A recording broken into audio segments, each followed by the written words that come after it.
ladies and gentlemen, students and scholars, teachers and trainers, professors and professionals,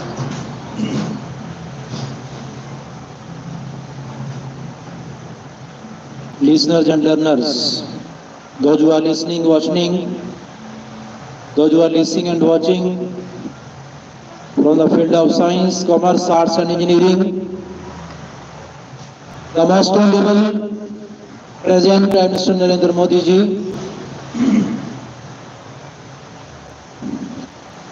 Reverend fathers and mothers, respected ministers and doctors, honorable advocates, advertisers, administrators and advisors, I, Dr. Rakesh from USA, heartily, cordially welcome all of you.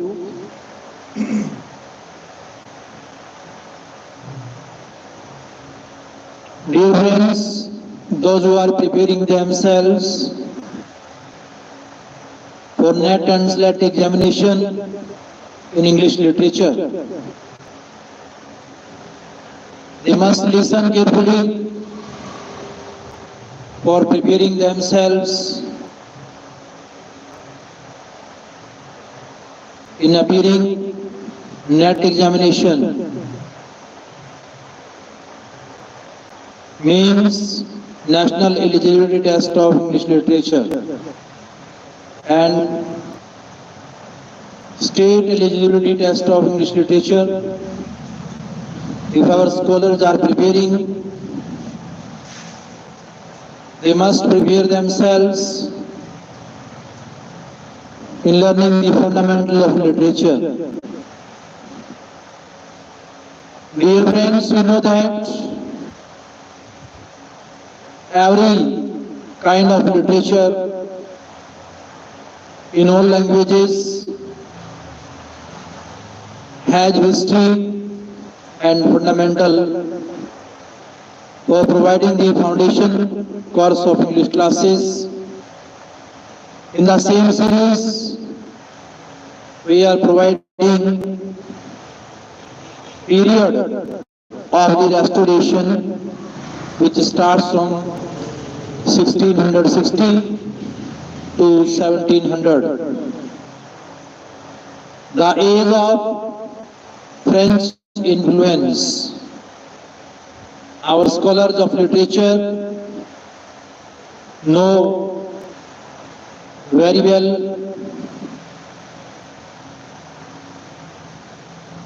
in 1789 it was the time of French Revolution, which brought harmful and inhumanitarian outcomes and results.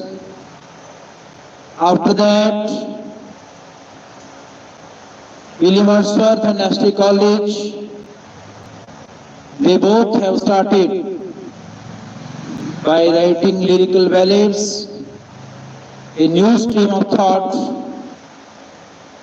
and provoked strongly that return to nature. Natural returning to the nature was really required for the peace of mind and tranquility of our heart. And they did so. It was the materialism that brought harmful and peacelessness results.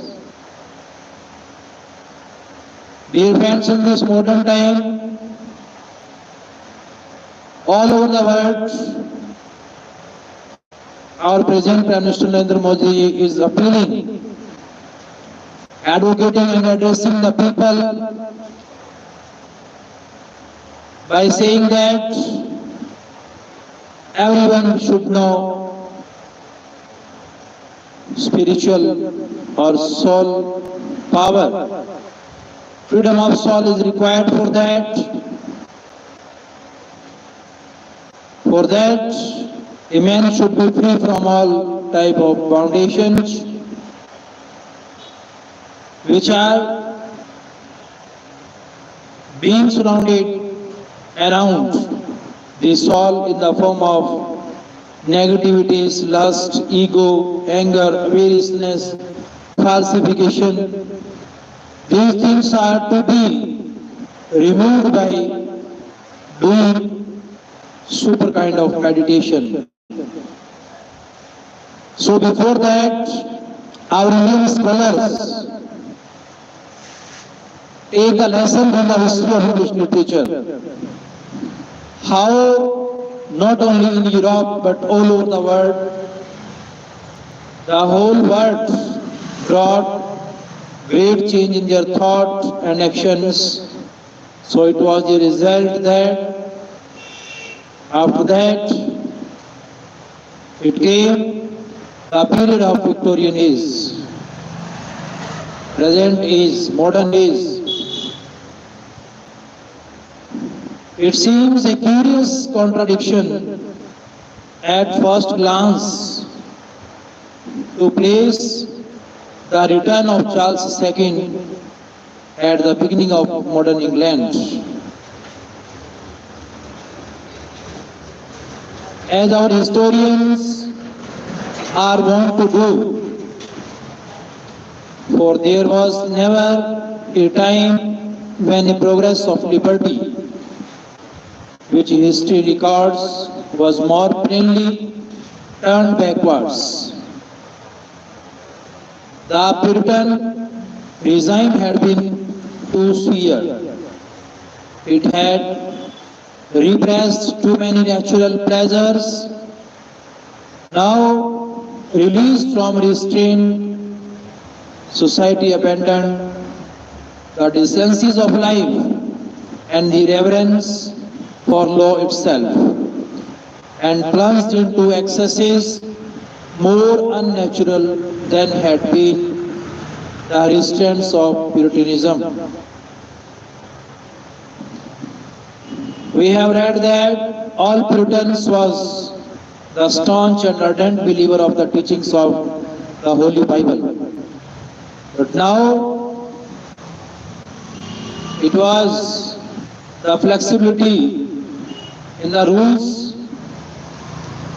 and everyone was free to restore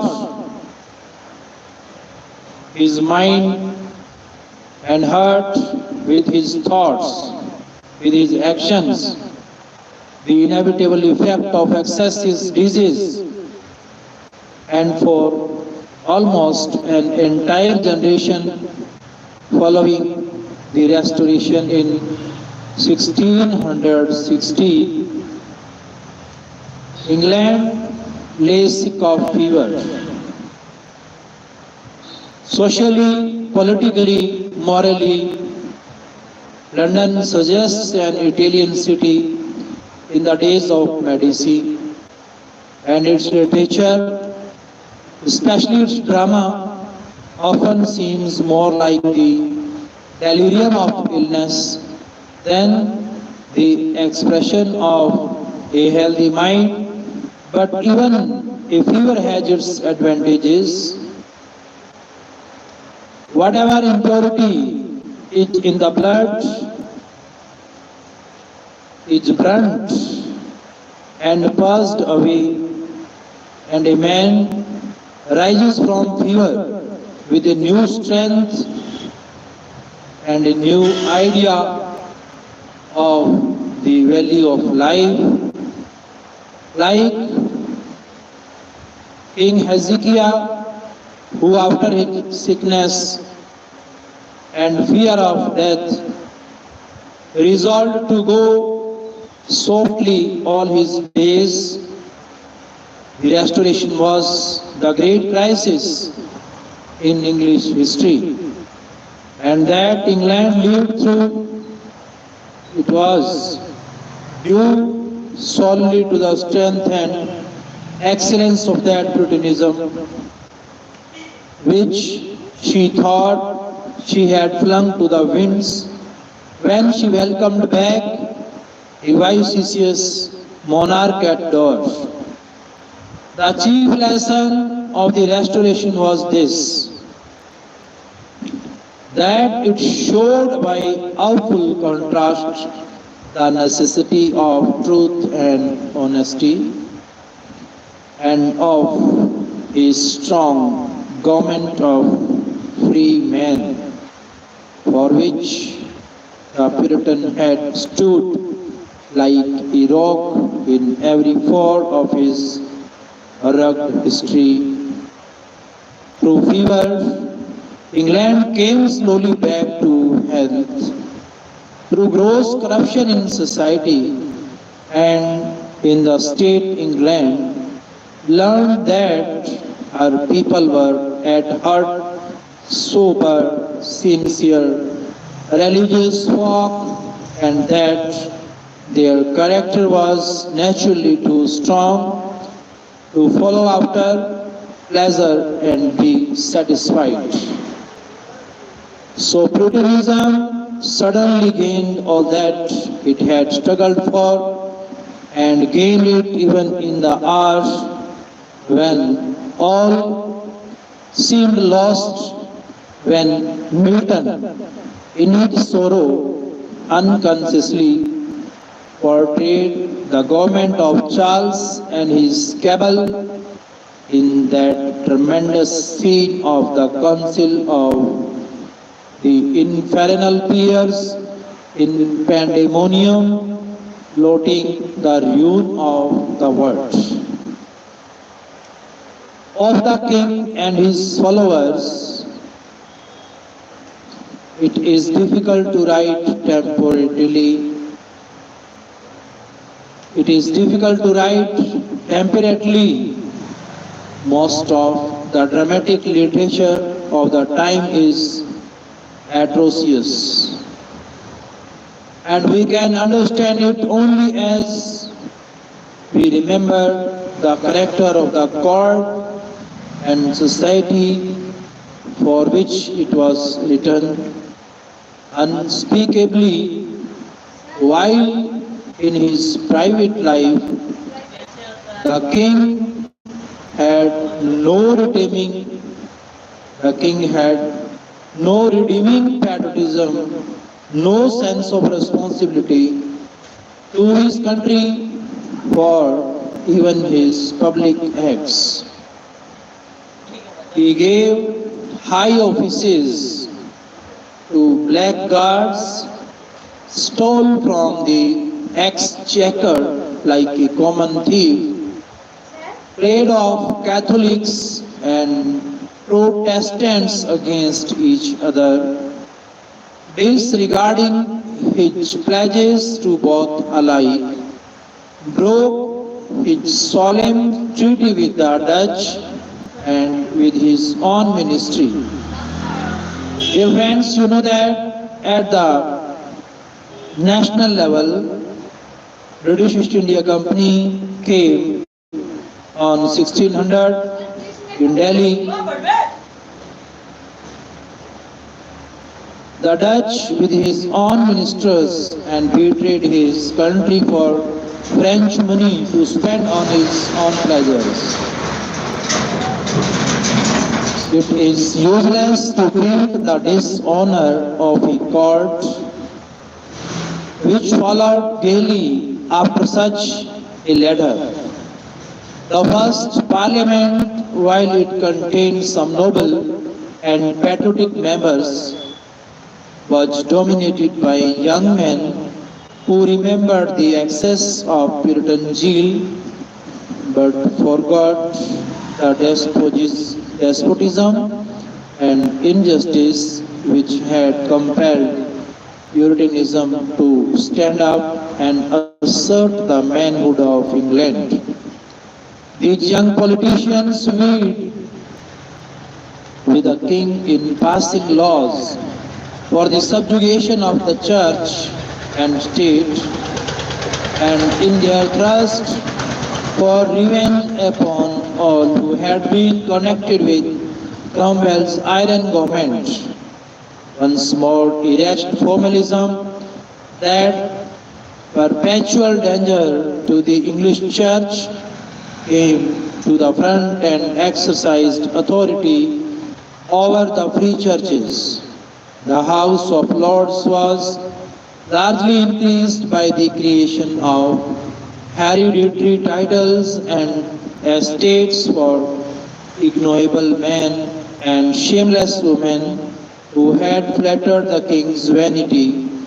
Even the bench, that last strong refuge of English justice, was corrupted by the appointment of judges like the brutal Jeffreys, whose aim, like that of their royal master, was to get money and to exercise power without personal responsibility. Amid all this dishonor, the foreign influence and authority of Cromwell's strong government vanished like smoke. The valiant little Dutch navy swept the English fleet from the sea, and only the thunder of Dutch guns in the Thames under the very windows of London awoke the nation to the realization of how low it had fallen.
The consideration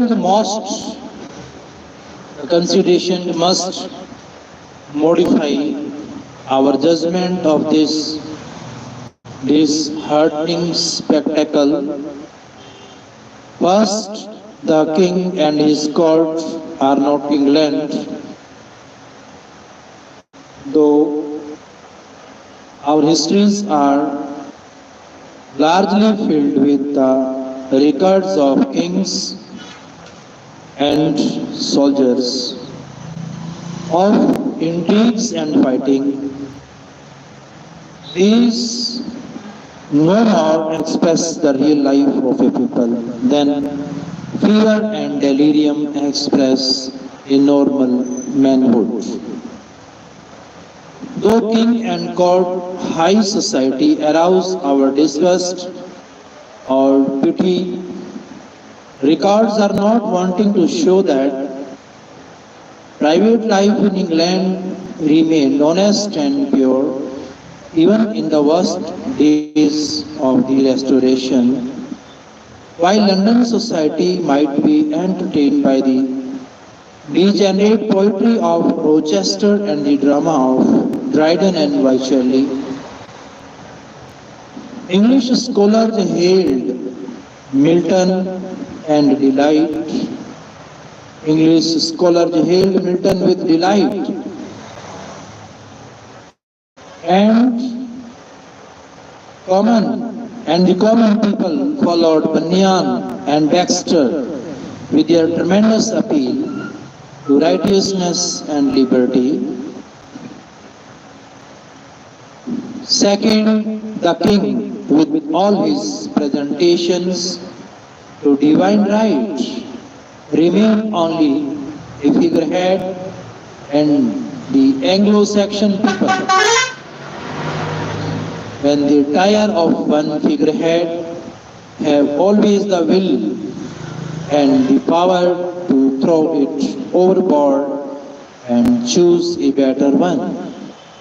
The country was divided into two political parties, the Whigs, who sought to limit the royal power in the interest of Parliament and the people, and the Tories, who strove to check the growing power of the people in the interest of their hereditary rulers.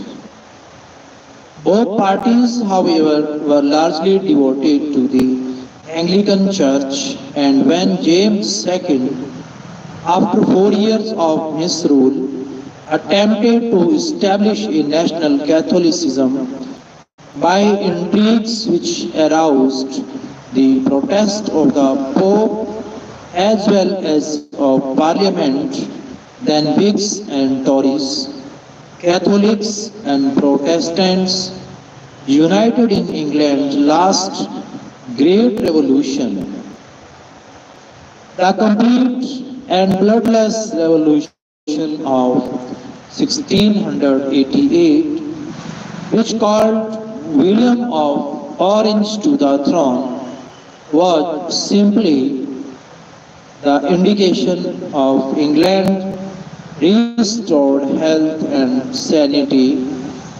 It proclaimed that she had not long forgotten and could never again forget the lesson taught her by Britanism in its 100 years of struggle and sacrifice. Modern England was firmly established by the revolution, which was brought about by the excess of the Restoration. Literary characteristics of the Restoration period.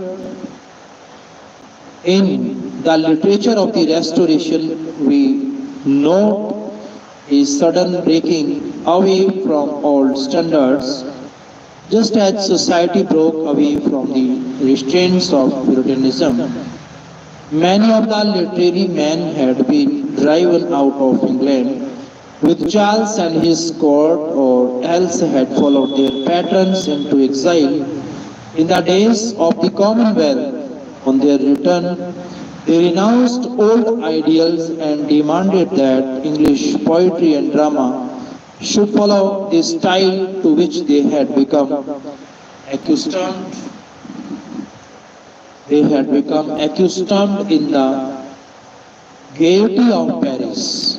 We read with astonishment in Pepys' diary 1660 to 1669 that he has been to see a play called Midsummer Night's Dream, but that he will never go again to hear Shakespeare, for it is the most insipid, ridiculous play that ever I saw in my life.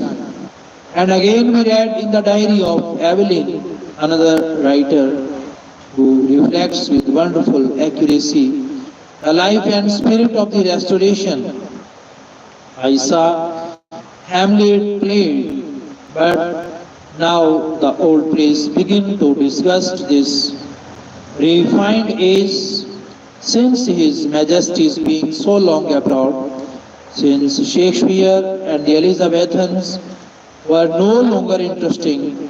Literary men began to imitate the French writers with whose works they had just grown familiar, and here begins the so-called period of French influence, which shows itself in English literature for the next century, instead of the Italian influence which had been dominant since Spencer and the Elizabethans. One has only to consider for a moment the French writers of the period: Pascal, Bossuet, Fenelon, Malherbe, Corneille, Racine, Malory, all that brilliant company which makes the reign of Louis XIV the Elizabethan age of French literature. To see how far astray the early writers of the Restoration went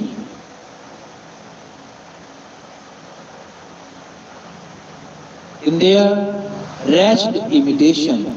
When a man takes another for his model, he should copy virtues, not vices. But unfortunately, many English writers reversed the rule, copying the vices of French comedy without any of its wit or delicacy or abundant ideas. The poems of Rochester, the plays of Dryden, Wycherley, Vanbrugh and Farquhar, all popular in their day, are mostly unreadable.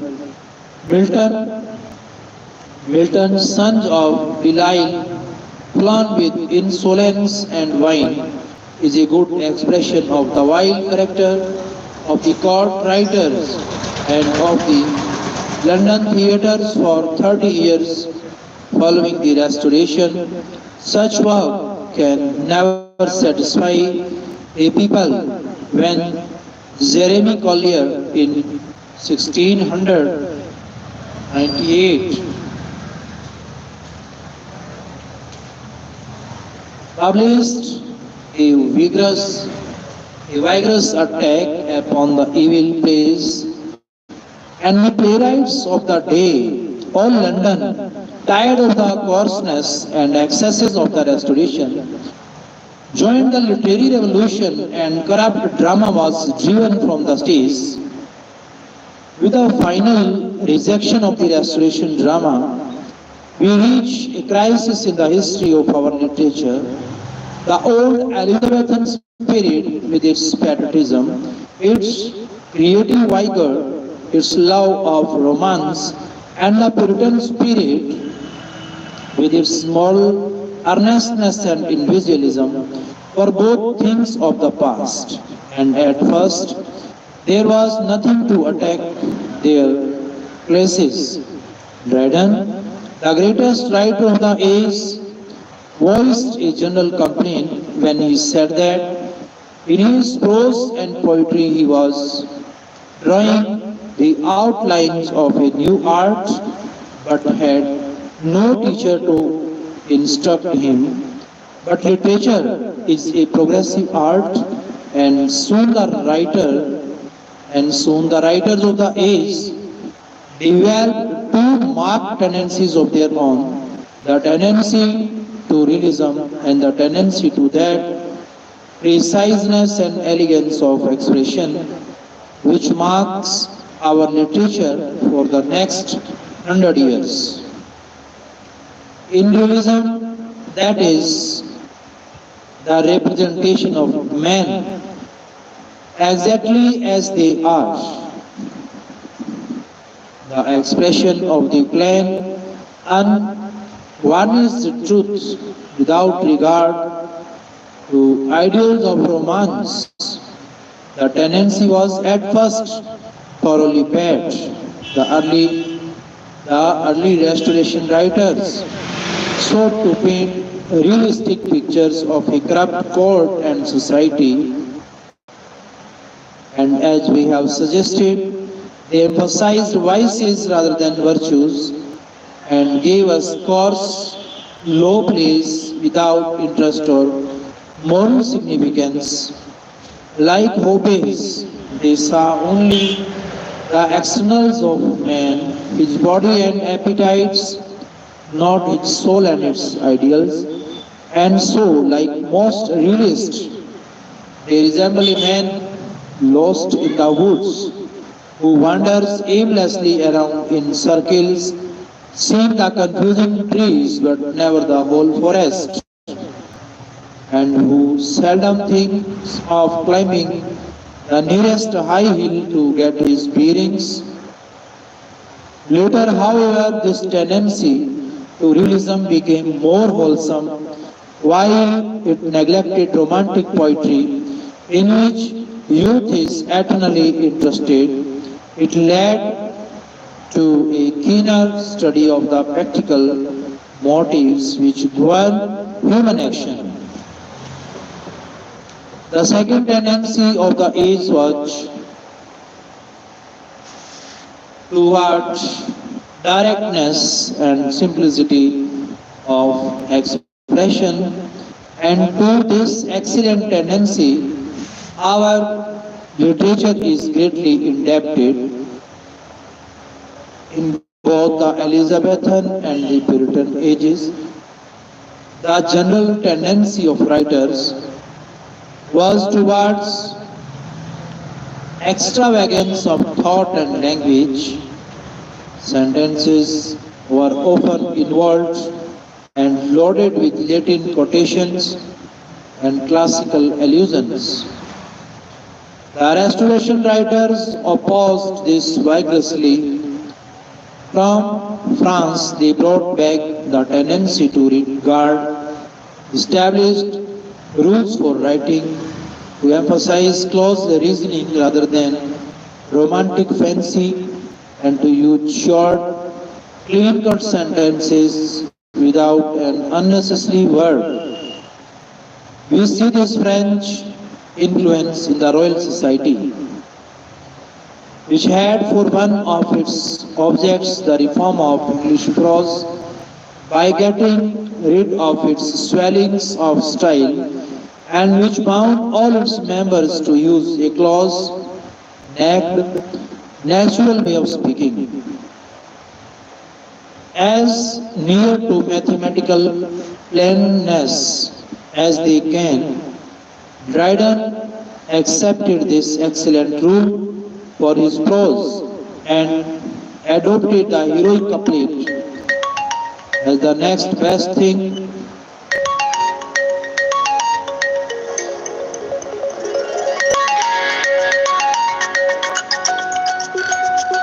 Dryden accepted this excellent rule for his prose and adopted the heroic couplet as the next best thing for the greater part of his poetry, as he tells us himself, and this unpolished, rugged verse as fittest for discourse and nearest prose. It is largely due to him that writers developed that formalism of style, that precise, almost mathematical elegance, miscalled classicism, which ruled English literature for the next century. Another thing which the reader will note that interest in Restoration literature is the adoption of the heroic couplet, that is, two iambic pentameter lines which rhyme together as the most suitable form of poetry. Weller, who began to use it in 1623, is generally regarded as the father of the couplet, for he is the first poet to use it consistently in the bulk of his poetry. Chaucer had used the rhymed couplet wonderfully well in his Canterbury Tales, but in Chaucer it is the poetical thought more than the expression which delights us. With the Restoration writers, form counts for everything. Weller and Dryden made the couplet the prevailing literary fashion, and in their hands the couplet becomes closed. That is, each pair of lines must contain a complete thought, stated as precisely as possible. Thus valor writes, the soul's dark coates, battered and decayed, lets in new light through chinks that time has made. That is a kind of aphorism such as Pope made in large quantities in the following is. It contains a thought, it's catchy, quotable, easy to remember, and the restoration writers delighted in it. Soon this mechanical closed couplet, in which the second line was often made first, almost excluded all other forms of poetry. It was dominant in England for a full century, and we have grown with it and somewhat weary of its monotony. In such famous poems as Pope's Essay on Man and Goldsmith's Deserted Village, these, however, are essays rather than poems, that even the couplet is capable of melody and variety shown in Chaucer's tales and in Keats' Exquisite Endymion. These four things, the tendency to vulgar realism in the drama, general formalism which came from following set rules, the development of a simpler and more direct prose style, and the prevalence of the heroic couplet in poetry are the main characteristics of Restoration literature. They are all exemplified in the work of one man, John Dryden.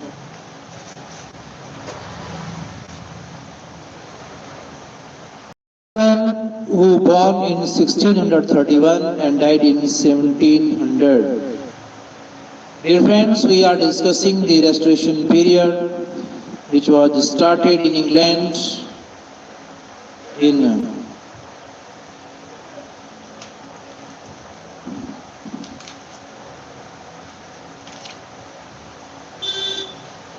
1660 to 1700. But it was the time of 1631st year when John Dryden born, and he spent this worldly journey up to 1700. Dryden is the greatest literary figure of the Restoration. And in his work we have an excellent reflection of both the good and the evil tendencies of the age in which he lived. We can think for a moment of literature as a canal of water. We may appreciate the figure that Dryden is the log by which the waters of English poetry were let down from the mountains of Shakespeare and Milton to the plain of Pope. That is, he stands between two very different ages and serves as a transition from one to the other. How was the life of Dryden? Dryden's life contains so many conflicting elements of greatness and littleness that the biographer is continually taken away from the facts which are his chief concern to judge motives, which are manifestly outside his knowledge and business, judged by his own opinion of himself, as expressed in the numerous references to his works. Dryden was the soul of candor, writing with no other master than literature, and with no other object than to advance the welfare of his age and nation. Judged by his acts, he was apparently a time server, catering to a depraved audience in his dramas and dedicating his work with much flattery to those who were easily dazzled by their vanity into sharing their purse and patronage.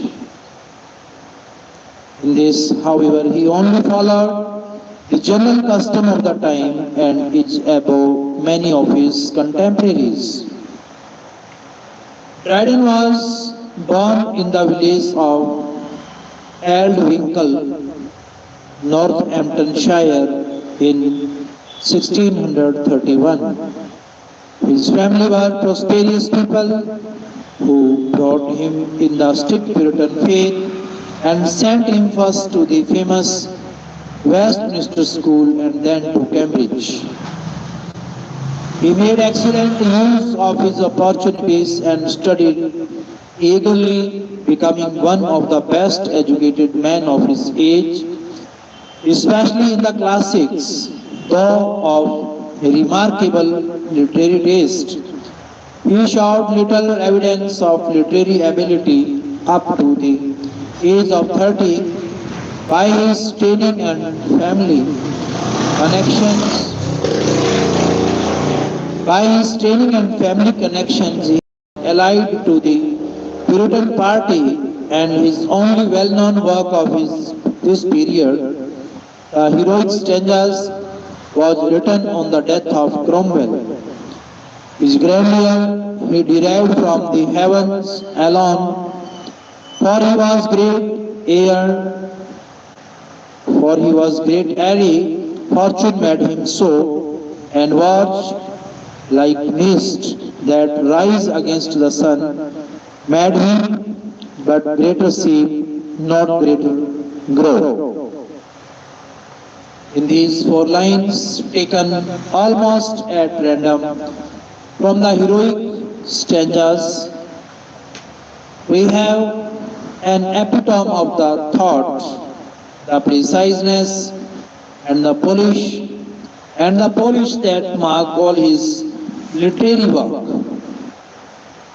This poem made Dryden well known, and he was in a fair way to become the new poet of Puritanism when the Restoration made a complete change in his methods.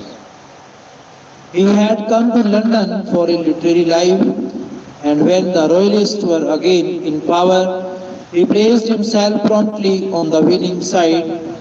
His Astrea Redux, a poem of welcome to Charles II, and his pen, Greek to his sacred majesty, breathed more devotion to the old God, as the king was known to his courtiers and had his earlier poems of Puritanism.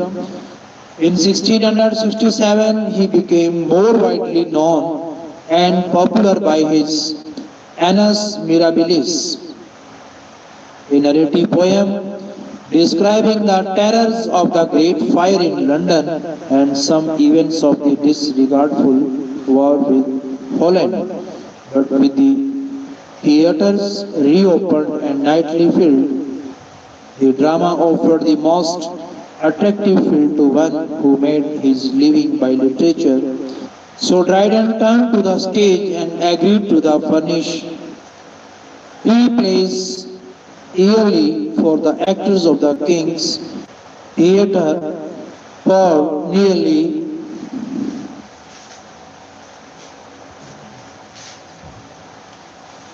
20 years. The best of his life, Dryden gave himself up to this unfortunate work.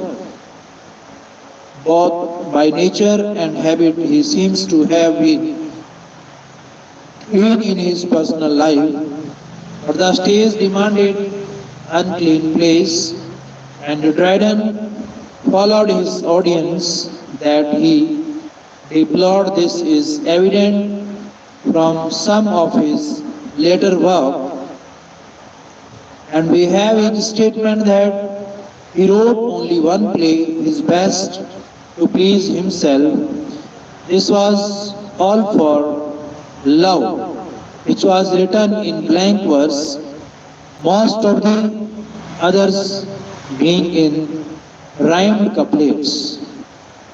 During this time, Dryden had become the best known literary man of London and was almost as much a dictator to the literary set which gathered in the taverns and coffee houses as Ben Jonson had been before him.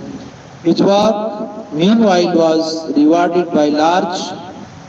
fans, by large financial returns and by his being appointed poet laureate and collector of the Port of London.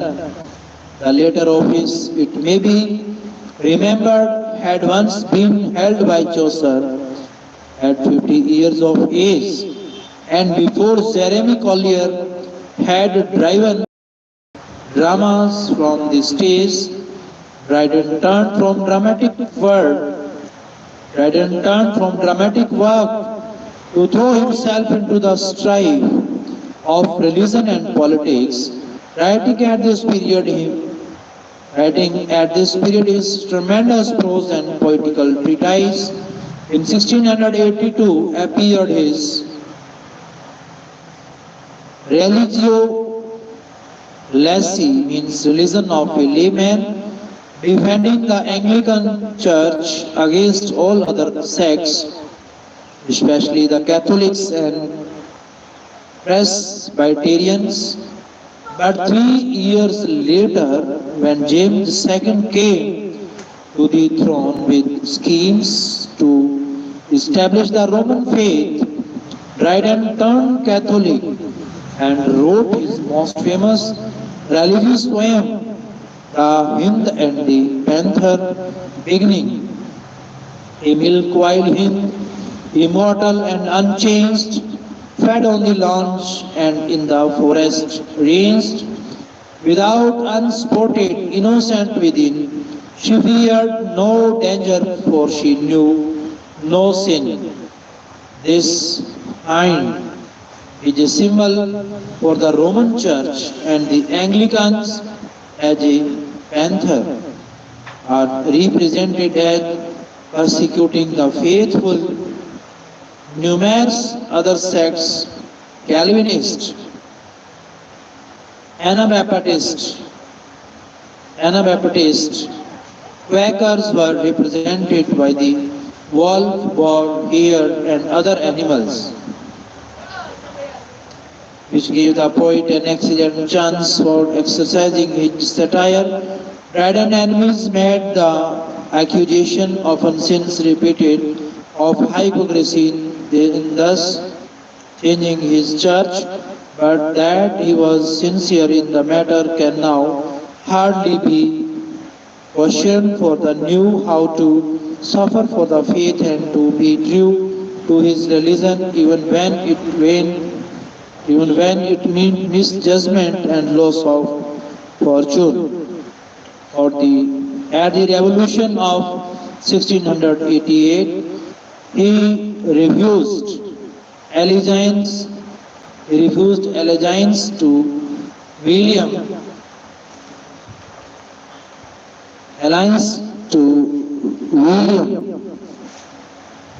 of Orange.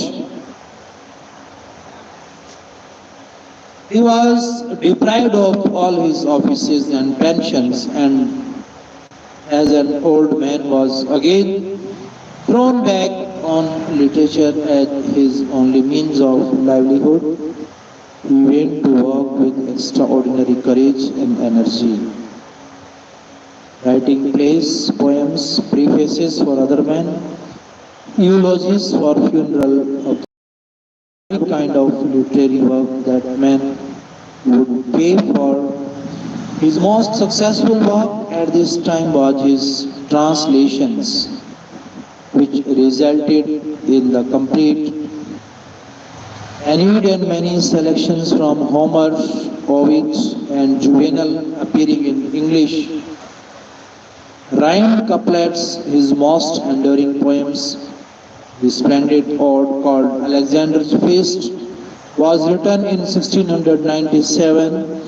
3 years later, he published his last work, Fables, containing poetical paraphrases of the tales of Boccaccio and Chaucer, and the miscellaneous poems of his last years. Long prefaces were the fashion in Dryden today, and his best critical work is found in his introductions. The preface to the fables is generally admired as an example of the new prose style developed by Dryden and his followers.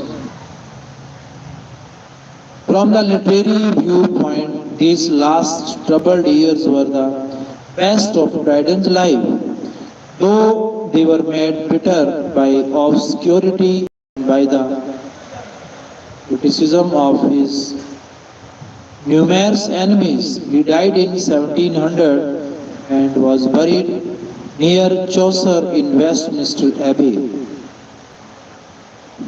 Dear friends, those who are studying all over the world in the different universities in Cambridge, Oxford, Pennsylvania, Edinburgh, Chicago University, busy in doing research, especially in literature.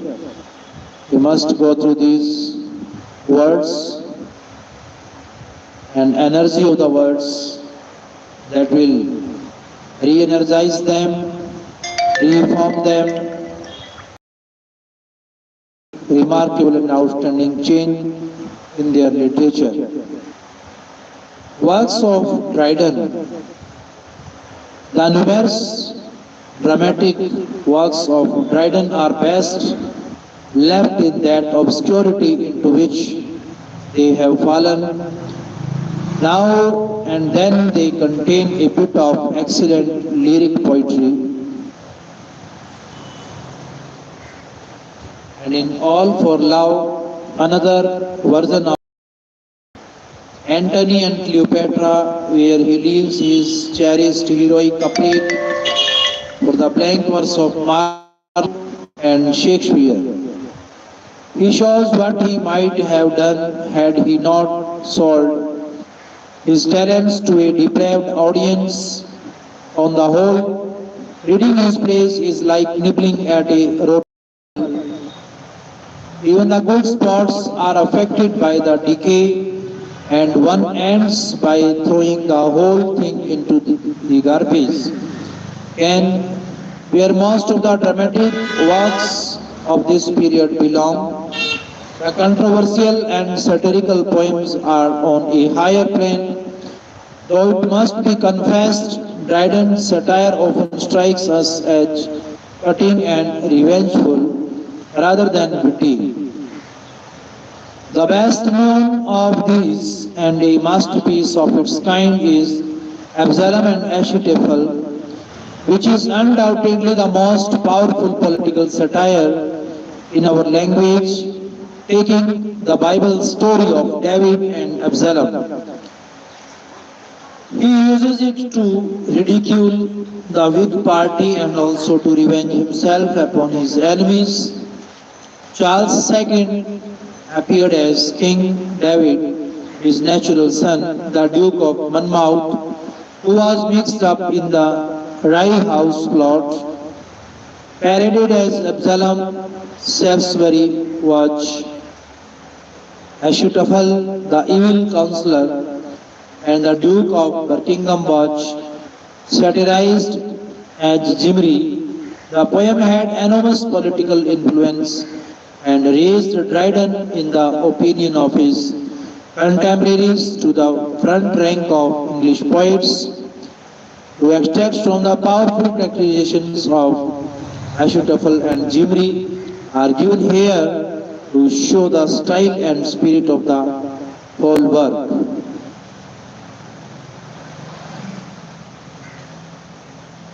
Of the many miscellaneous poems of Dryden, the curious reader will get an idea of his sustained narrative power from the Annus Mirabilis. The best expression of Dryden's literary genius, however, is found in Alexander's Feast, which is his most enduring art and one of the best in our language. As a prose writer, Dryden had a very marked influence on our literature in shortening its sentences and especially in writing naturally, without depending on literary ornamentation to give effect to what he is saying. If we compare his prose with that of Milton or Browning or Jeremy Taylor, we note that Dryden cared less for style than any of the others, but takes more pains to state his thought clearly and concisely, as men speak when they wish to be understood. The classical school which followed the Restoration looked to Dryden as a leader, and to him we owe largely that tendency to exactness of expression which marks our subsequent prose writing. With his prose, Dryden rapidly developed his critical ability and became the foremost critic of his age. His criticisms, instead of being published as independent works, were generally used as prefaces or introductions to his poetry. The best known of these criticisms are the preface to the fables of heroic plays, discourses on satire, and especially the essay of dramatic poesy in 1668, which attempts to lay a foundation for all literary criticism. Dryden's influence on literature. Dryden's place among authors is due partly to his great influence on the succeeding age of classicism. Briefly, the influence may be summed up by noting the three new elements which he brought into our literature. These are: one is the establishment of the heroic couplet as the fashion for satiric, didactic, and descriptive poetry. Next, number two is his development of a direct, serviceable prose style such as we will cultivate. And number three is his development of the art of literary criticism in his essays and in the numerous prefaces. This is certainly a large work for one man to accomplish, and Dryden is worthy of honor, though comparatively little of what he wrote is now found on our bookshelves.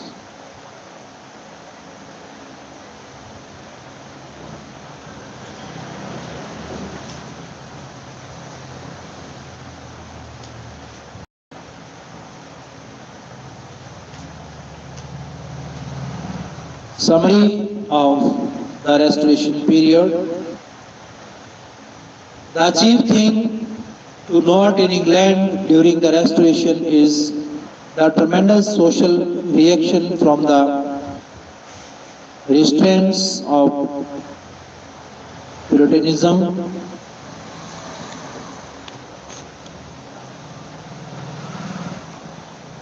which suggests the wide swing of a pendulum from one extreme to the other. For a generation, many natural pleasures had been suppressed. Now the theatres were reopened, bull and beer, betting, revived, and sports, music, dancing, a wild delight in the pleasures and vanities of this world. replaced that absorption in other worldliness, which characterized the extreme of Puritanism. In literature, the change is no less marked. From the Elizabethan drama, playwrights to course evil scenes which presently disgusted the people and were driven from the stage. From romance, writers turned to realism. From Italian influences with its exuberance of imagination, they turned to France and learned to repress the emotions, to follow the head rather than the heart, to follow the head rather than the heart, and to write in a clear, concise, formal style, according to set rules. Poets turned from the noble blank verse of Shakespeare and Milton, from the variety and melody which had characterized English poetry since Chaucer's day, to the monotonous heroic couplet with its mechanical perfection. The greatest writer of the age is John Dryden, who established the heroic couplet as the prevailing verse form in English poetry, and who developed a new and serviceable prose style suited to the practical needs of the age.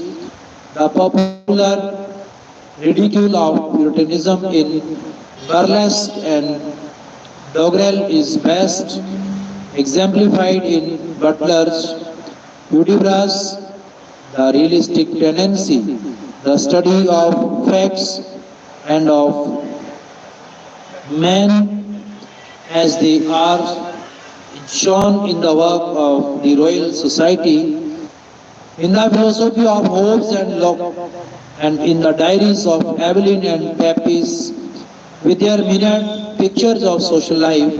The age was one of the transition from the exuberance and vigor of Renaissance literature to the formality and polish of the Augustan age, in strong contrast with the preceding ages. Comparatively, little of Restoration literature is familiar to modern readers.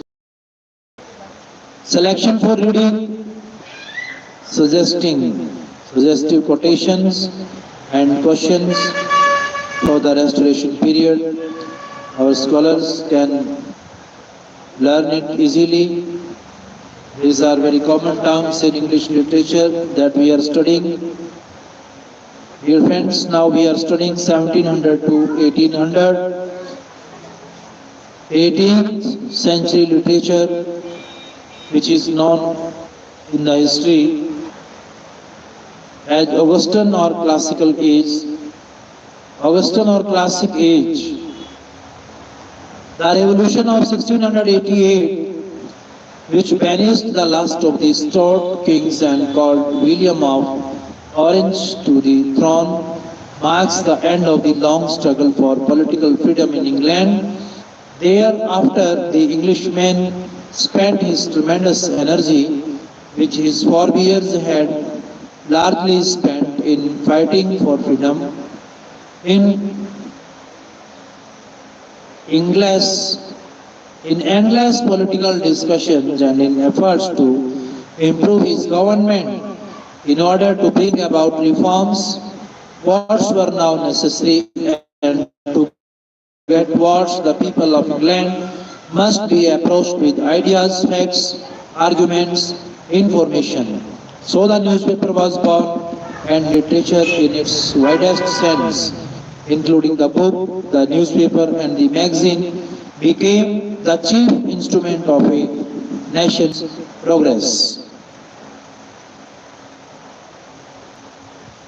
The first half of the 18th century is remarkable for the rapid social development in England.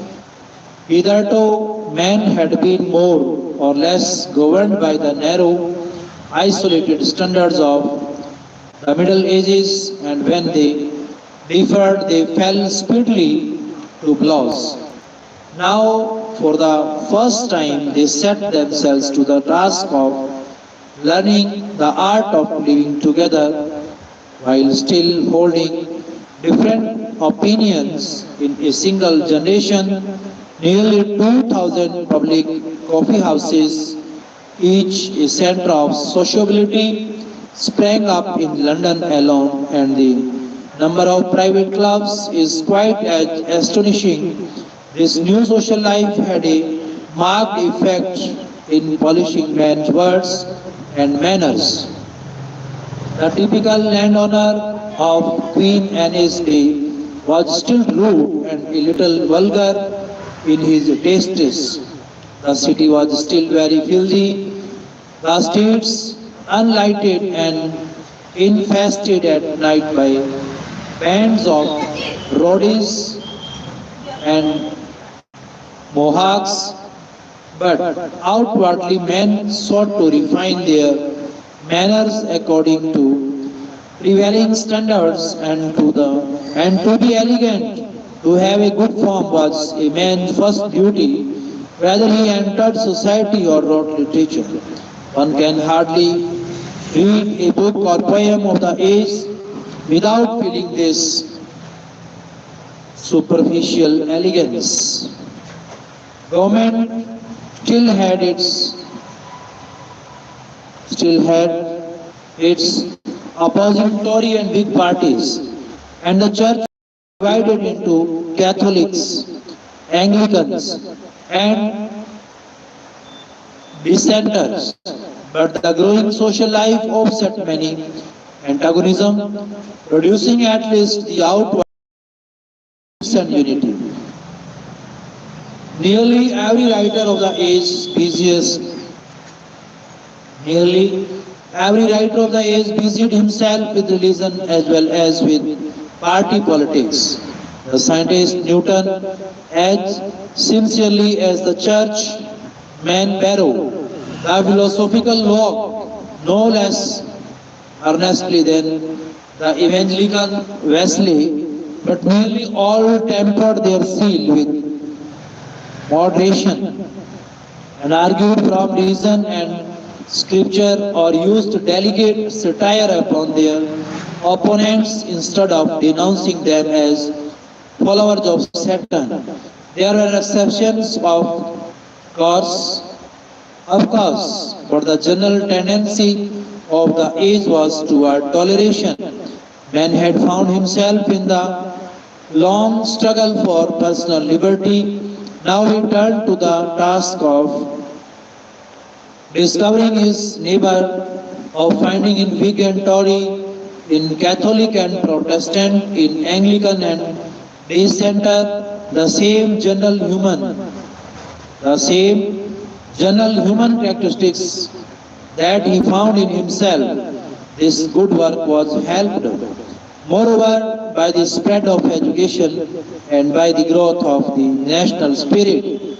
Following the victories of Marylborough on the continent, in the midst of heated argument, it needed only a word. Gibraltar, Blenheim, Ramillies, Mala, Maplapit, or a poem of victory, written in a garret to tell a patriotic people that under their many differences they were all alike Englishmen. In the later half of the century, the political and social progress is almost bewildering.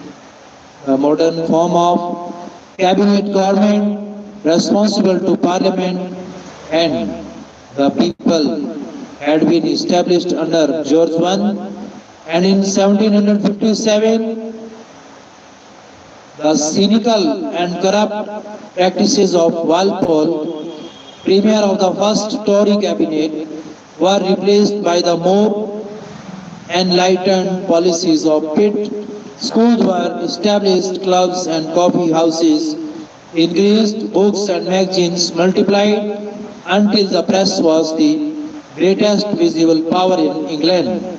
The modern great dailies, the Chronicle, Post and Times began their career of public education. Religiously, all the churches of England felt the quickening power of that tremendous spiritual revival known as Methodium. Under Methodism, under the preachings of Wesley and Whitefield, outside her own borders, three great men, Clive in India, Wolfe on the plain of Abraham, Cook in Australia, and the island of the Pacific were unfurling the banner of St. George over the unfold wealth of new lands and spreading the worldwide empire of the Anglo-Saxons. Literary characteristics of the Augustan or classical age. Dear students, you are listening carefully. These words, terms will help you to understand the fundamental and foundations of English literature. In every preceding age, we have noted, especially the poetical works which constitute, according to Matthew Arnold, the glory of English literature. Now, for the first time, we must chronicle the triumph of English prose. A multitude of practical interests arising from the new social and political conditions demanded expression not simply in books but more especially in pamphlets, magazines and newspapers. Poetry was inadequate for such a task. Hence, the development of prose of the unfettered word, as Dante calls it, development which astonishes us by its rapidity and excellence, the graceful elegance of addition essays, the terse vigor of Swift's satires, the artistic finish of Fielding's novels, the sonorous eloquence of Gibbon's history and of Burke's orations. These have no parallel in the poetry of the age. Indeed, poetry itself became prosaic in this respect, that it was used not for creative works of imagination, but for essays, for satire, for criticism, for exactly the same practical ends as was prose. The poetry of the first half of the century, as typified in the work of Pope, is polished and witty enough, but artificial. It lacks fire, fine feeling, enthusiasm, the glow of the Elizabethan age, and the moral earnestness of Puritanism. In a word, it interests us as a study of life rather than delights or inspires us by its appeal to the imagination. The variety and excellence of prose works and the development of a serviceable prose style which had been begun by Dryden until it served to express clearly every human interest and emotion. These are the chief literary glories of the 18th century. In the literature of the preceding age, we noted two marked tendencies: the tendency to realism in subject matter and the tendency to polish and refinement of expression. Both these tendencies were continued in the Augustan age and are seen clearly in the poetry of Pope, who brought the couplet to perfection, and in the prose of addition. A third tendency is shown in the prevalence of satire resulting from the unfortunate union of politics with literature. We have already noted the power of the press in this age and the perpetual strife of political parties Nearly every writer of the first half of the century was used and rewarded by Whigs or Tories for satirizing their enemies and for advancing their special political interest. Pope was a marked exception, but he nevertheless followed the prose writers in using satire too largely in his poetry. Now, satire that is a literary work which searches out the faults of men or institution in order to hold them up to ridicule. It is at best a destructive kind of criticism. A satirist is like a laborer. A satirist is like a laborer who clears away the ruins and rubbish of an old house before the architect and builders begin on a new and beautiful structure. The work may sometimes be necessary, but it rarely arouses our enthusiasm, while the satires of Pope, Swift, and Addison are doubtless the best in our language. We hardly place them with our great literature, which is always constructive in spirit. And we have the feeling that all these men were capable of better things than they ever wrote. The classic age, the period we are studying, is known to us by various names. It is often called the age of Queen Anne. But unlike Elizabeth, this meekly stupid queen had practically no influence upon our literature. The name classic age is more often heard, but in using it we should remember clearly these three different ways in which the word classic is applied to literature. One is the term classic refers in general to writers of the highest rank in any nation. As used in our literature, it was first applied to the works of the great Greek and Roman writers like Homer and Virgil, and any English book which followed the simple and noble method of these writers was said to have a classic style.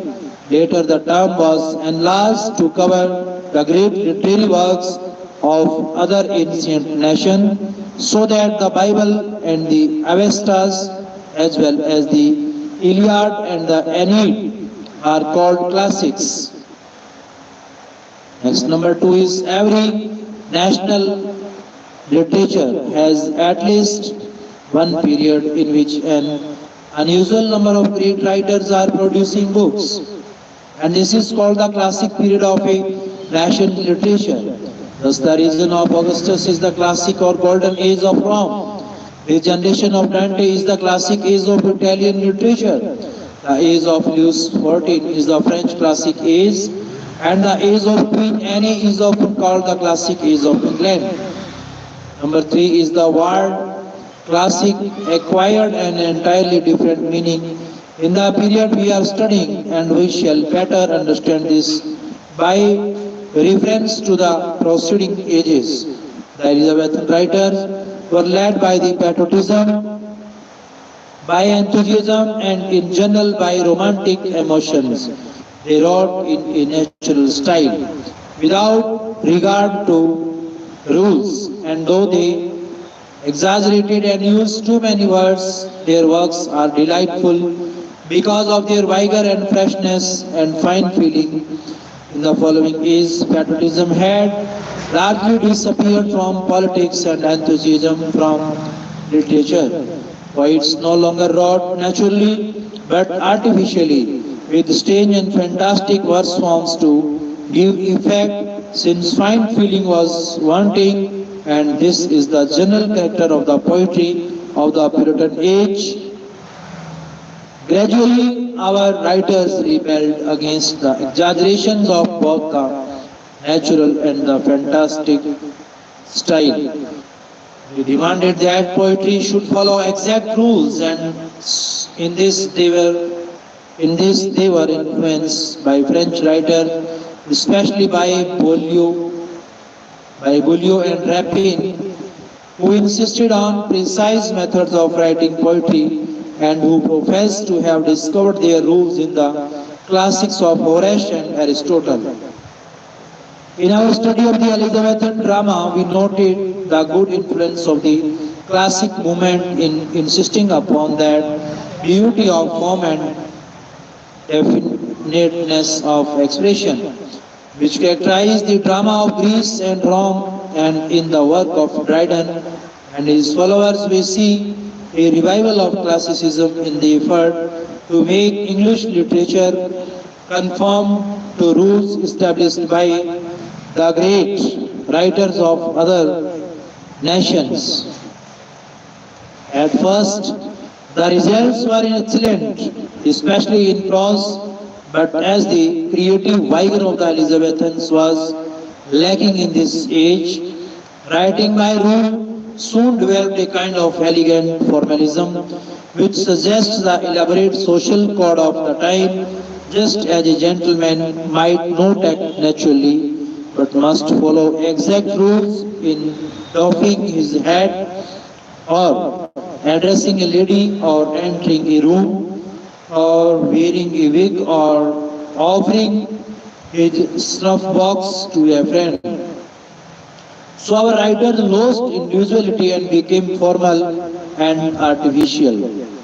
The general tendency of literature was to look at life critically, to emphasize intellect rather than imagination, the form rather than the content of a sentence. Writers strove to repress all emotion and enthusiasm and to use only precise and elegant methods of expression.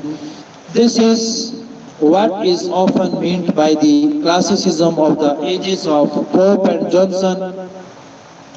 It refers to the critical intellectual spirit of many writers, to the fine polish of their heroic couplets or the elegance of their prose and not to any resemblance which their work bears to true classic literature. In a word, the classic movement had become pseudo-classic, means a false or sham classicism, and a later term is now often used to designate a considerable part of 18th century literature. To avoid this critical difficulty, we have adopted the term Augustan is the name chosen by the writers themselves who signed Pope, Addison, Swift, Johnson and Burke, the modern parallels to Horace, Virgil, Cicero and all that brilliant company who made Roman literature famous in the days of Augustus. Alexander Pope. Dear friends, all of you have heard the name of this poet who is more popular for his writings in praise of music. At one place, he also counted human virtues by saying that little knowledge is dangerous thing, means little knowledge makes man pride, much knowledge makes man humble. He provides a great example through his poems. Alexander Pope, who born in 1688 to 1744, he born in 1688 and died in 1744. Dear friends, you know that we are studying the ages of the different English literarists.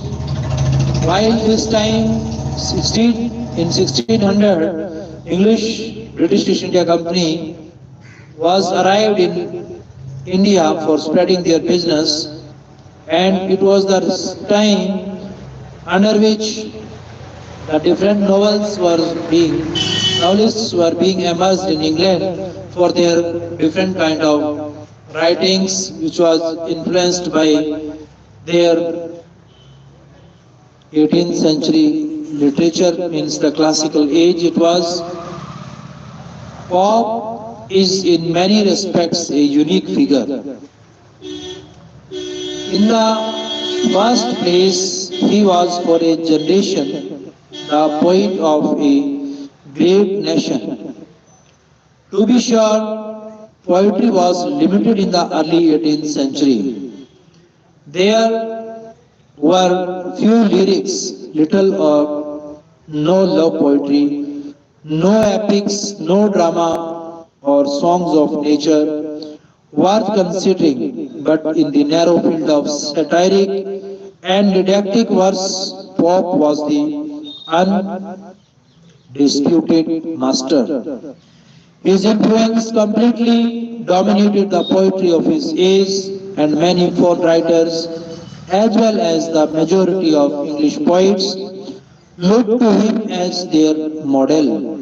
Second, he was a remarkable, clear and adequate reflection of the spirit of the age in which he lived. There is hardly an ideal, a belief, a doubt, a fashion, a whim of Queen Anne's time that is not neatly expressed in his poetry. Third, he was the only important writer of that age who gave his whole life to letters. Swift was a clergyman and politician. Addison was Secretary of State. Other writers depended on patrons or politics or pensions for fame and a livelihood, but Pope was independent and had no profession but literature. And fourth, by the sheer force of his ambition, he won his place and held it in spite of religious prejudice and in the face of physical and temperamental obstacles that would have disgraced a stronger man. For Pope was deformed and sickly in soul and body. He knew little of the word of the nature or of the word of the human heart.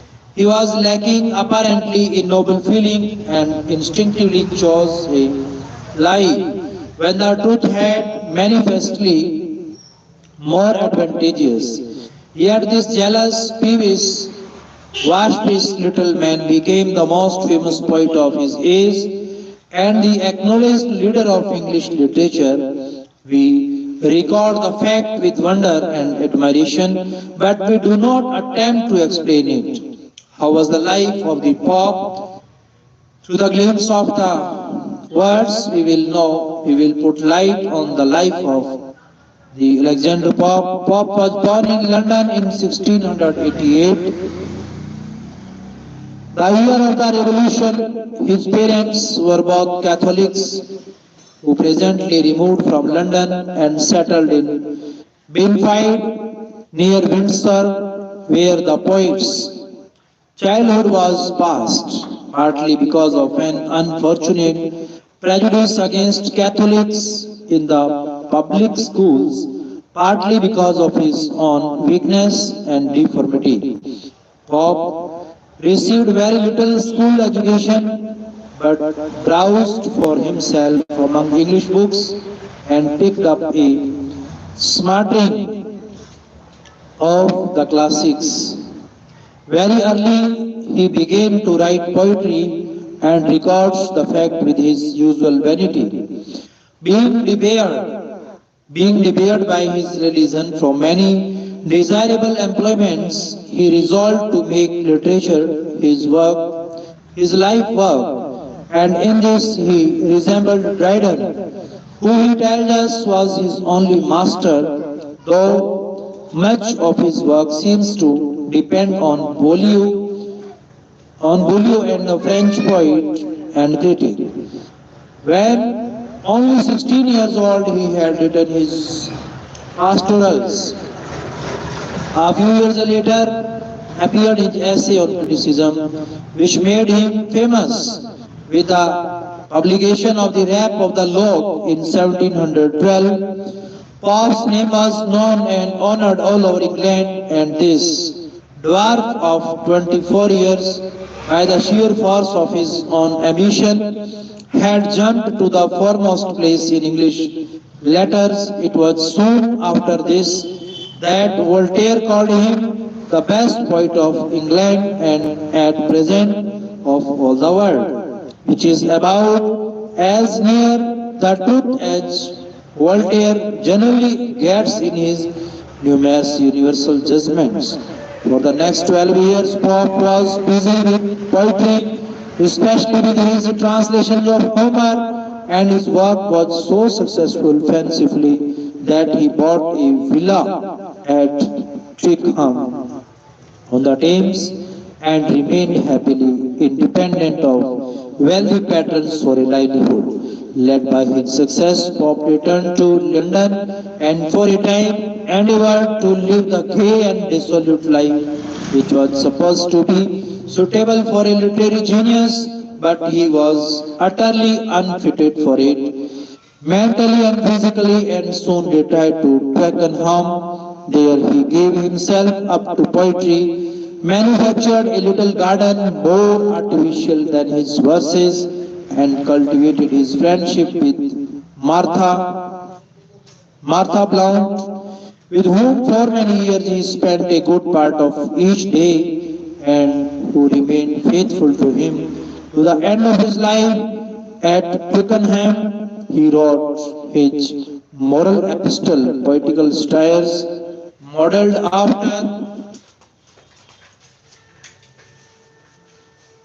after Horace, and revised himself upon all his critics in the bitter abuse of the Dunciad. He died in 1744 and was buried at Twickenham, his religion preventing him from the honor which was certainly his due of a resting place in Westminster Abbey.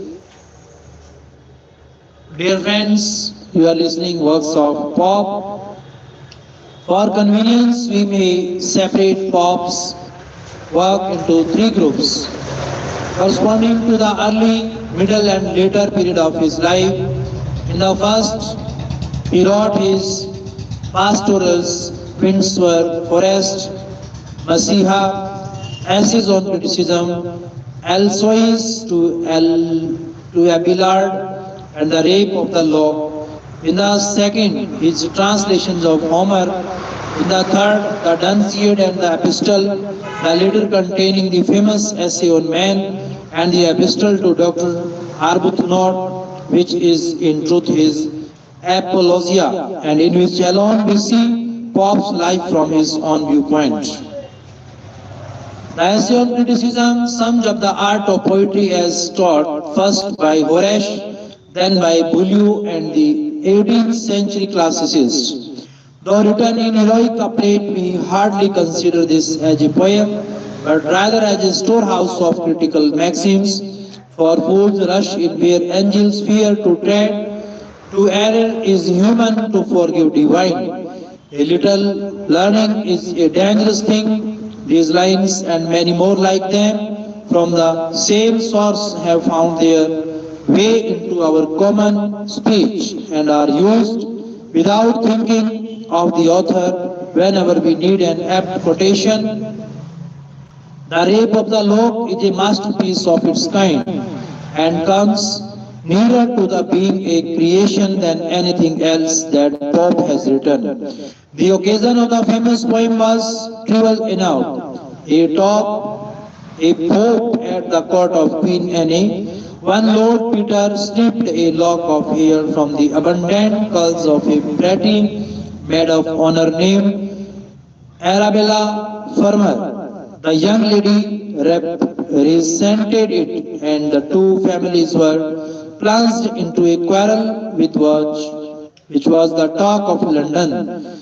Pope, being appealed to, seized the occasion to construct not a ballad, as the Cavaliers would have done, nor an epigram as French poets love to do, but a long poem in which all the mannerism of society are pictured in minutest detail and satirized with the most delicate wit. The first edition, consisting of two cantos, was published in 1712 and it is amazing now to read of the trivial character of London court life at the time when English soldiers were battling for a great continent in the French and Indian wars. Its instant success caused Pope to lengthen the poem by 3 more cantos, and in order to make a more perfect burlesque of an epic poem, he introduces gnomes, spirits, sylphs, and salamanders.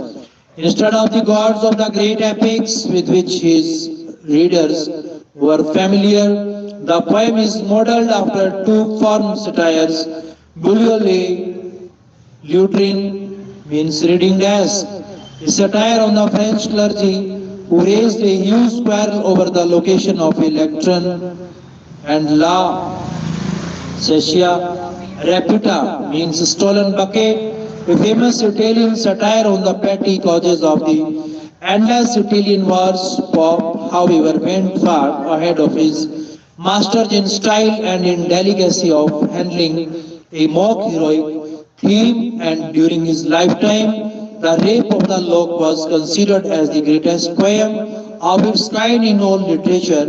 The poem is still well worth reading for as an expression of the artificial life of the age of its cards, parties, toilettes, lap dogs, tea drinking, snuff taking, and idle vanities. It is as perfect in its way as Tamberlane, which reflects the boundless ambition of the Elizabethans. Dear students, keep continue your presence by listening the truth of science to spirituality, from language to literature.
The fame, the fame of Pope's Iliad, which was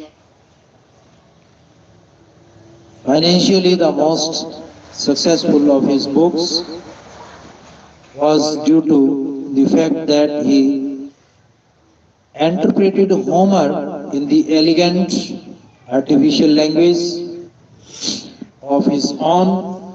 Not only do his words follow literary fashions, but even the Homeric characters lose their strength and become fashionable men of the court.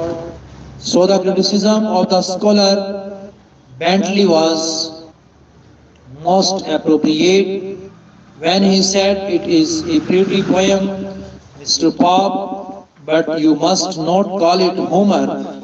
Pope translated the entire Iliad and half of the Odyssey, and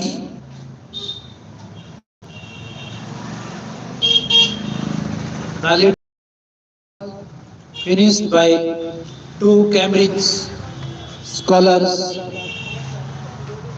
Eliza Fenton, Eliza Fenton and William Broome, who imitated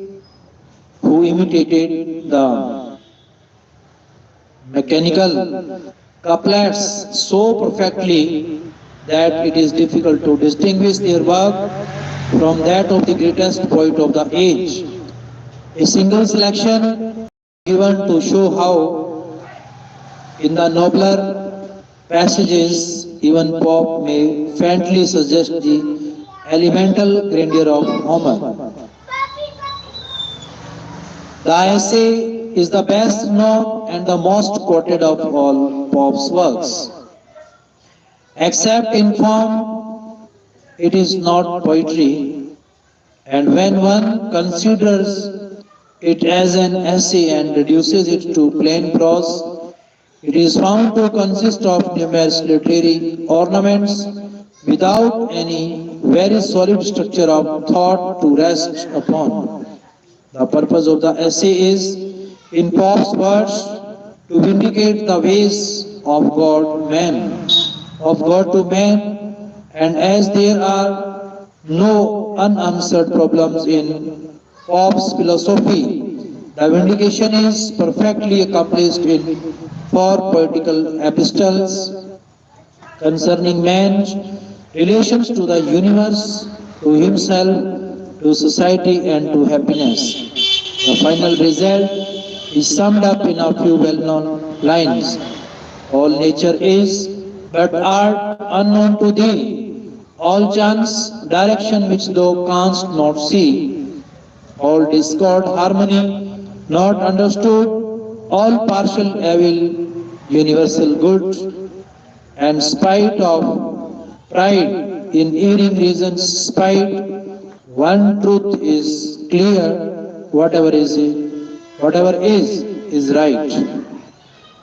Like the essay on criticism, the poem abounds in quotable lines such as the following, which make the entire work well worth reading. The Dunseed,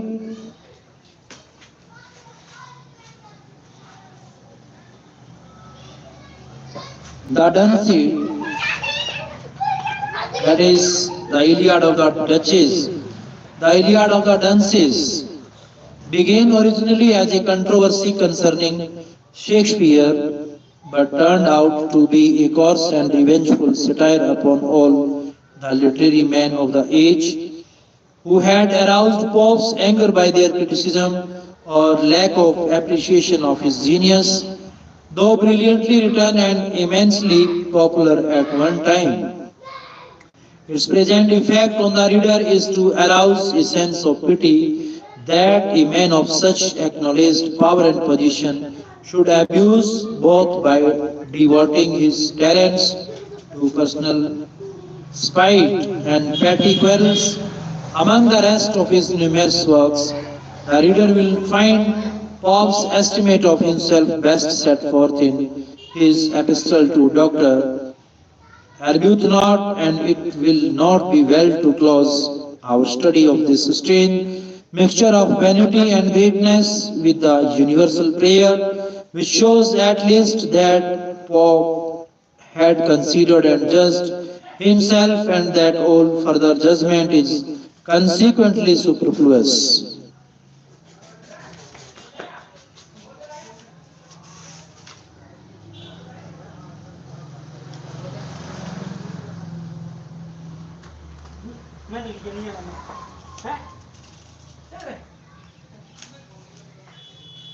Swift explains his whimsical title by the custom of mariners in throwing out a tub to a whale in order to occupy the monster's attention and divert it from an attack from the ship, which only proves how little Swift knew of whales or sailors, but let that pass. His book is a tub thrown out to the enemies of church and state to keep them occupied from further attacks on criticism, and the substance of the argument is that all churches, and indeed all religion and science and statesmanship aren't hypocrisy. The best known part of the book is the allegory of the old man and died and left a court to each of his three sons, Peter, Martin, and Jack, with Catholics, Lutherans, and Calvinists, and the way in which the sons evade their father's will and change the fashion of garment is part of the bitter satire upon all religious sects, though it professes to defend the Anglican Church. That institution fares perhaps worse than the others, for nothing is left to her but a thin cloak of custom under which to hide her alleged hypocrisy. In Gulliver's Travels, the satire grows more unbearable. Strangely enough, this book, upon which Swift's literary fame generally rests, was not written from any literary but rather as an outlet for the author's own bitterness against fat and human society. It is still aid and pleasure at as Robinson Crusoe is read for the interesting adventures of the hero, and unfortunately those who read it generally overlook its degrading influence and motive.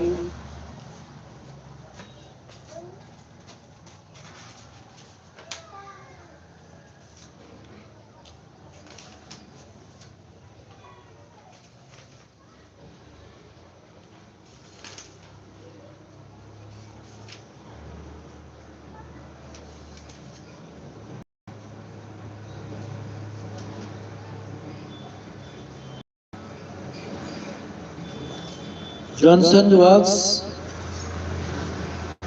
a book says Dr. Johnson should help us either to enjoy life or to endure it.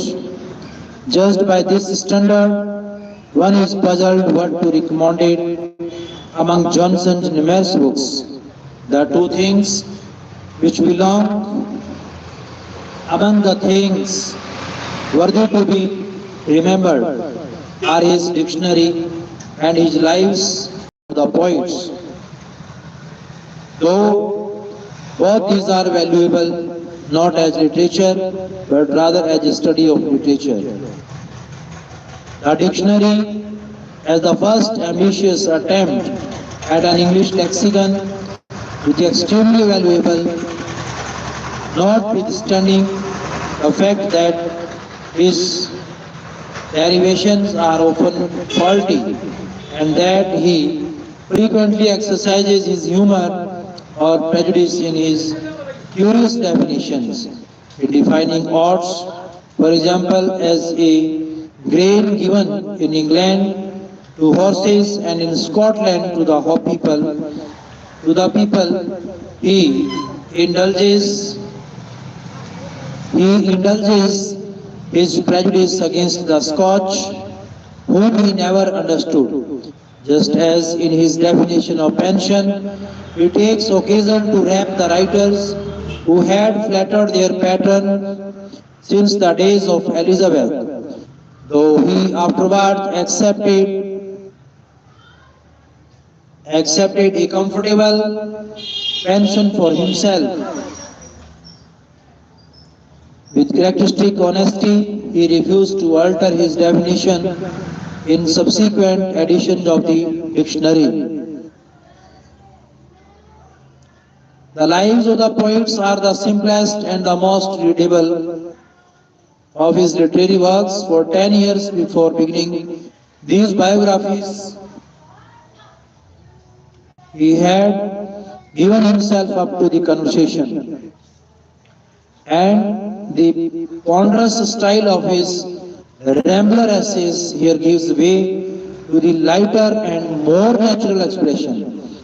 As criticism, they are often misleading, giving praise to artificial poets like Cowley and Pope and doing scant justice or abundant injustice to nobler poets like Gray and Milton, and they are not to be compared with those found in Thomas Warton's History of English Poetry, which was published in the same generation as biography.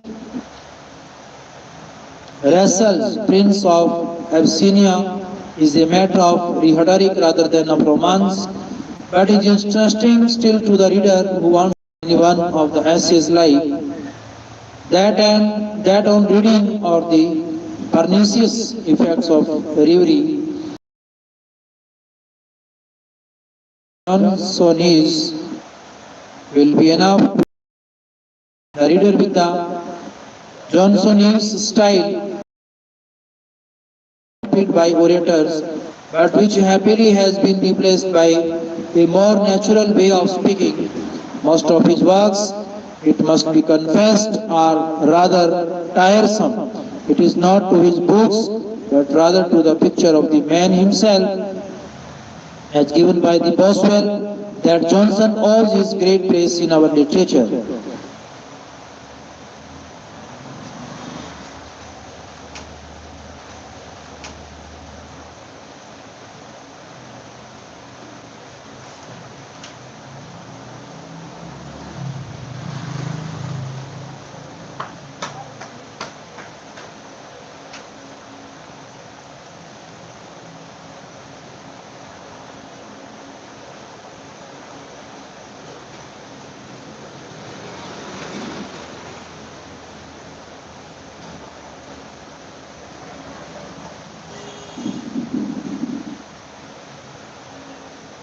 The revival of romantic poetry.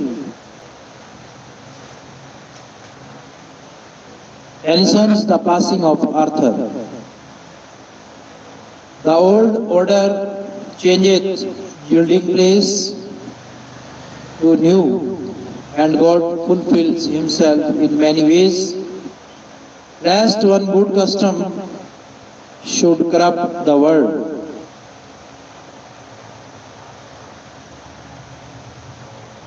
The meaning of Romanticism. While Dryden, Pope and Johnson were successively the dictators of English letters, and while under their leadership the heroic couplet became the fashion of poetry and literature in general became satiric or critical in spirit and formal in expression, a new romantic movement quietly made its appearance. Thomson's The Seasons 1730 was the first noteworthy poem of the Romantic revival, and the poems and the poets is increased steadily in number and importance still in the age of Wordsworth and Scott. The spirit of Romanticism dominated our literature more completely than criticism had ever done. This romantic movement, which Victor Hugo calls liberalism in literature, is simply the expression of life as seen by imagination rather than by prosaic common sense, which was the central doctrine of English philosophy in the 18th century. It had 6 prominent characteristics which distinguish it from the so-called classic literature which we have just studied.